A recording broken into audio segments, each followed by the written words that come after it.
Welcome to Gomez world. இன்றைக்கி என்ன ரெசிபினா சோளா பூரி சன்னா மசாலா.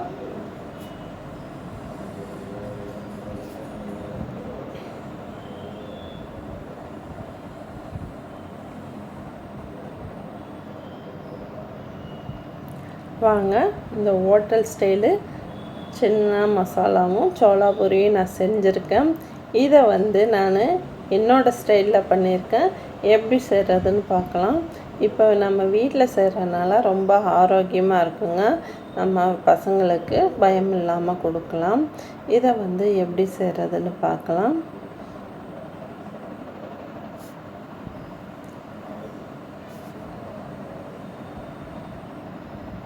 இதுக்கு தேவையான பொருள் என்னென்னு நான் சொல்கிறேன். இப்போ 2 ஸ்பூன் ரவை, வெள்ளை ரவை எடுத்திருக்கேன். வறுக்காத ரவை எடுத்திருக்கேங்க. அதுக்கப்புறமா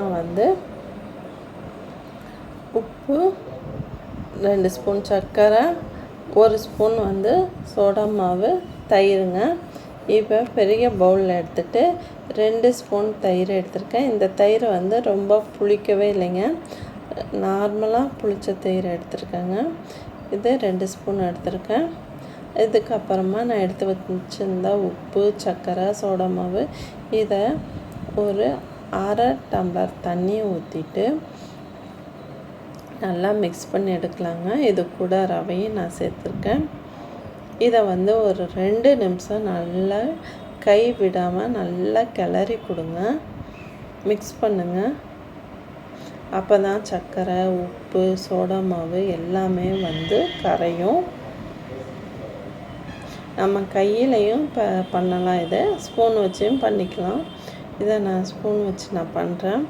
நல்லா மிக்ஸ் பண்ணி விடுங்க. அதுக்கப்புறமா நாம் இதில் மைதா மாவு நான் சேர்த்து செய்ய போகிறேன். இதில் மைதா மாவு 3 கப்பு நான் சேர்க்க போகிறேன். இந்த 3 கப்பு மாவை சேர்த்துட்டு முதல்ல இந்த தண்ணி, அதாவது தயிர் தண்ணியிலையே நம்ம இது பிணைஞ்சு எடுத்துக்கலாம். அதுக்கப்புறமா நாம் தண்ணி ஊற்றி கொஞ்சமாக தேவைப்படும் போது தண்ணி ஊற்றி நல்லா பிணைஞ்சு எடுத்துக்கலாங்க. இப்போ நான் கொஞ்சமாக அளவாக தண்ணி ஊற்றி நல்லா பிணைஞ்சு எடுத்துக்கிட்டேன். பாருங்கள், ரொம்ப கெட்டியாகவும் இல்லாமல் ரொம்ப இலக்கமாக இல்லாமல் மீடியம் ஸ்டேஜில் நான் பிணைஞ்சு எடுத்துக்கிட்டேன். இதை 2 ஸ்பூன் எண்ணெய் ஊற்றிட்டு அரை மணி நேரம் ஊற வச்சு எடுத்துக்கலாம். அப்போ தான் பூரி ரொம்ப ரொம்ப சாஃப்டாக வருங்க. இப்போ தட்டு போட்டு மூடி வைக்கலாம், ஈர துணி போட்டு மூடி வச்சு எடுத்துக்கலாம். இப்போ நான் சுண்டலை, வெள்ளை சுண்டலை ஓவர் நைட் ஊற வச்சு இப்போ 5 விசில் குக்கரில் வச்சு எடுத்துருக்காங்க. இப்போ பாருங்கள், இந்த அளவுக்கு வேக வச்சு எடுத்துக்கிட்டேன். இப்போ இந்த தண்ணியை தனியாக எடுத்து வச்சுட்டு சுண்டலை மசிச்சு எடுக்க போகிறேன். இப்போ 4 பெரிய வெங்காயம், 3 தக்காளி நான் எடுத்துருக்கேங்க. இப்போ அடுப்பை ஆன் பண்ணிவிட்டு இப்போ கடாயை வச்சுட்டு 2 ஸ்பூன் எண்ணெய் ஊற்றிட்டு 4 பல் பூண்டு, பெருசாக இருக்கனால 4 பல் பூண்டு, 4 பல் இஞ்சி போட்டிருக்கேன். அதுக்கப்புறமா பெரிய வெங்காயம் 4 பெரிய வெங்காயத்தை ரஃப்பாக கட் பண்ணி சேர்த்துருக்கேன். 3 தக்காளியை நான் சேர்த்துட்டு இதை நல்லா வதக்க போகிறேன். இப்போ 2 நிமிஷம் வதக்கின பிறகு இதை என்ன செய்ய போகிறேன்னா, இதில் தனியாத்தூள் 3 ஸ்பூன், 1 ஸ்பூன் மிளகுத்தூள், சீரகத்தூள் 1 ஸ்பூன் நான் சேர்த்து இதில் சேர்க்க போகிறேன். சேர்த்துக்கிட்டு 1.5 டம்ளர் தண்ணியை ஊற்றி இதில் கொஞ்சம் நேரம், அதாவது ஒரு 5 நிமிஷம் வேக வச்சு எடுத்துக்க போகிறேங்க. இந்த தண்ணி ஊற்றி வேக வைக்கிறதுனால இந்த மசாலா, வெங்காயம், தக்காளி, பூண்டு, இந்த மசாலா எல்லாமே பச்சை வாசனை போய் நல்லா வெந்துருங்க.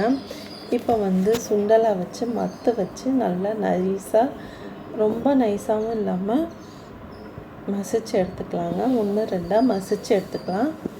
இப்போ இங்கே வெங்காயம் வெந்துட்டுருக்கு.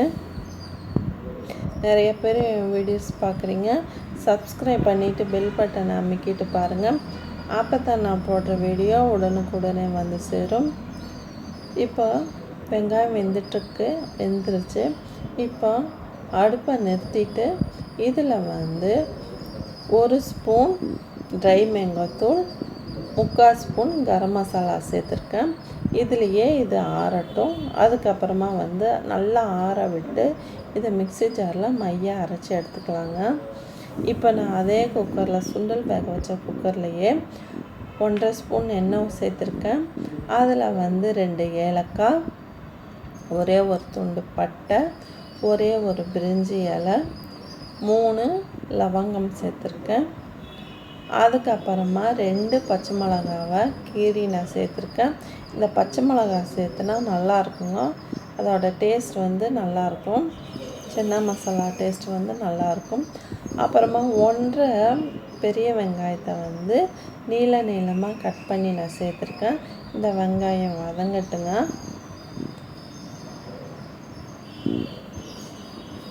அதுக்கப்புறமா இப்போ பாருங்கள், நான் இப்போ மிக்ஸி ஜாரில் வெங்காயம் ஆற வச்சு எடுத்துருக்கேன். இப்போ அரைச்சி எடுத்துக்கலாம், மையாக அரைச்சி எடுத்துக்கலாங்க.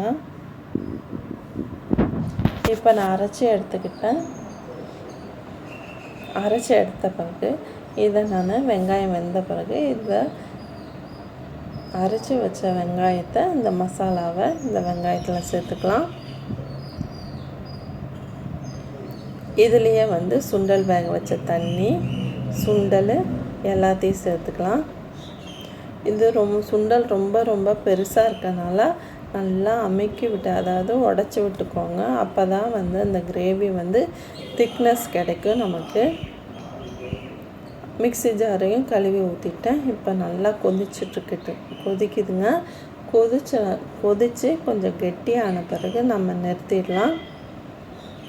இப்போ நான் மாவு பிணைஞ்சி வச்ச மாவு வந்து நல்லா ஊறிடுச்சு. இதை நல்லா ஒரு பிணைஞ்சிட்டு இப்போ உருண்டை எடுக்க ஆரம்பிக்கலாம்.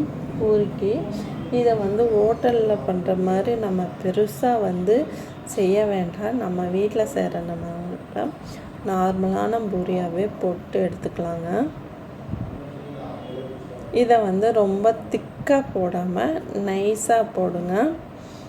இப்போ வந்து சென்னா மசாலா ரெடி ஆயிடுச்சுங்க. நல்லா கெட்டி ஆயிடுச்சு மசாலா. இப்போ அடுப்பை நிறுத்திட்டு இப்போ மல்லித்தழை தூவி நம்ம இறக்கி வச்சிடலாங்க. இப்போ சென்னா மசாலா ரெடி ஆயிடுச்சு. இப்போ வந்து அடுப்பில் எண்ணெய் காஞ்சிட்ருக்கு பூரிக்கு. இந்த எண்ணெய் வந்து கடலெண்ணெய் சேர்த்துருக்கேன்.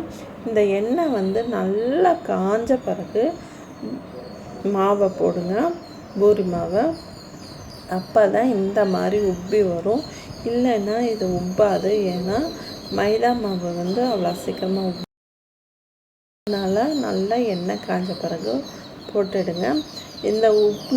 இந்த பூரி உப்பி இருந்தால் நல்லா இருக்குங்க. உப்புனா தான் நல்லாயிருக்கும். இது ஆறுனா கூட இதே மாதிரி தான் இருக்கும், உப்பியே தான் இருக்கும், அமுங்காது. பாருங்கள், இதே மாதிரி ஒரு 3 பூரியை போட்டு எடுத்துக்கிறேங்க.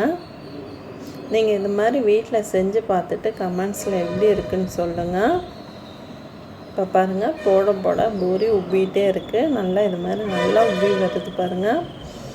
இது மாதிரி செஞ்சு சாப்பிட்டு பார்த்துட்டு எப்படி இருக்குன்னு கமெண்ட்ஸ் சொல்லுங்கள். இது மாதிரி வீடியோக்கு என்னால் லைக் பண்ணுங்கள், ஷேர் பண்ணுங்கள், கமெண்ட் பண்ணுங்கள், சப்ஸ்கிரைப் பண்ணுங்கள். தேங்க்யூ ஃபார் வாட்சிங்.